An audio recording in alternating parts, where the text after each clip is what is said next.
Okay, let's dive into one of the most talked about, most controversial books out there, Robert Greene's The 48 Laws of Power. So what is it?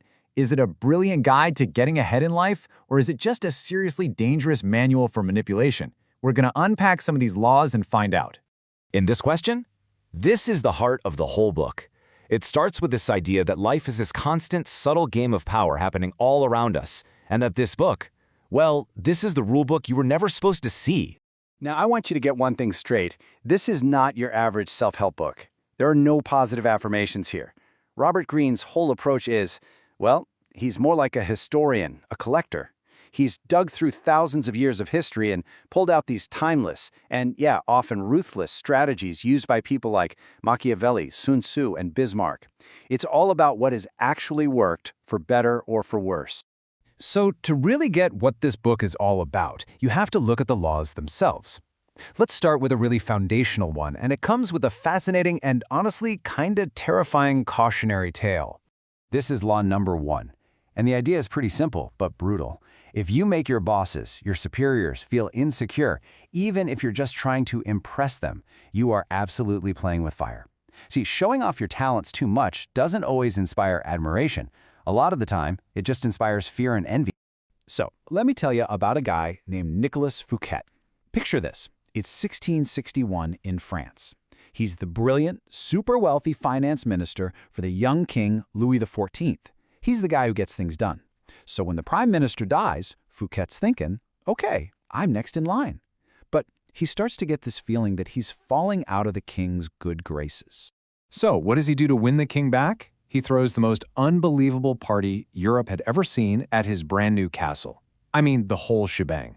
He gets a new play written by Molière, there's a 7-course dinner with food from all over the world, and the entire night, the whole spectacular event, is designed as this massive tribute to King Louis, the guest of honor. He figured this grand gesture would prove his loyalty, his value, but it backfired, big time. The young king looked at this party, this castle, which was way more magnificent than his own royal palaces, and he didn't feel honored. He felt small. He felt outshone. And the very next morning, Louis XIV had his finance minister arrested. Fouquet spent the rest of his life in prison. A really brutal lesson, right? Never outshine the master. So, Fouquet's story is a perfect example of how you can lose power. But our next law, it's all about how power can be won, not through merit, but through perception. This gets to a core idea in the book. Power isn't just about being good at what you do, it's about controlling what people think you can do. And this is perfectly illustrated by the rivalry between Nikola Tesla and Thomas Edison. On one side, you have Tesla, an absolute genius, a visionary, the guy behind AC current. And on the other, you have Edison. Now, Edison was a master businessman and a showman. He wasn't necessarily the better inventor. He was just way better at hiring inventors and, more importantly, at marketing their ideas as his own. So when Tesla's AC system threatened Edison's entire DC-based empire, Edison didn't try to innovate or compete fairly. No, he launched a ruthless smear campaign. He publicly electrocuted stray animals, even a circus elephant, using AC power just to prove how dangerous it was. It was horrible. He was playing on public fear. He was a master of deception, and he won the perception battle against a true genius. And this really gets to a deeply cynical but maybe true point the book makes again and again. You know, as the philosopher Kierkegaard put it, the world wants to be deceived.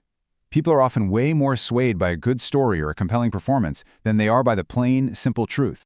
Which, of course, brings us to our third crucial theme, your reputation. In this game of power, your public image is, well, it's pretty much everything. Greene's point is that your reputation is the cornerstone of your power. It does the heavy lifting for you. He talks about Henry Kissinger, whose reputation as this master negotiator was so powerful that by the time he even showed up to mediate a conflict, a peace treaty basically felt inevitable. His image alone could bend reality to his will. The book uses this incredible metaphor. It tells you to think of your reputation like a mine full of treasure that you've just discovered. You have to guard it with your life, relentlessly, because rivals are always going to be trying to chip away at it, and even time can make it fade if you don't constantly polish it with your actions. Okay, so after hearing all these ruthless, kind of cold-blooded examples, we have to ask the big question, right?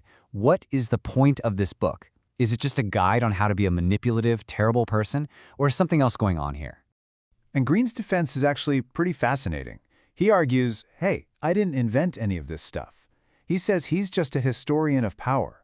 He's documenting the timeless strategies that powerful people have always used, from the courts of ancient kings to modern corporate boardrooms. He's showing us the game as it's been played for centuries, not how we wish it were played. And this famous quote from Machiavelli, who's a huge source for Greene, it just perfectly captures the book's amoral spirit. It's not about being liked, it's about being effective. The cold logic here is that an emotion like love is unpredictable. It's outside of your control. But fear is a tool you can learn to use with precision. And this brings us right to the final critical question that the book leaves you with. Is this thing a playbook for predators, a manual for the ruthless to grab even more power? Or is it a defensive guide for the rest of us, a shield to help you recognize and protect yourself from the power games being played around you every single day? The book never really gives you the answer. It just leaves you to decide how, or even if, you want to play the game at all.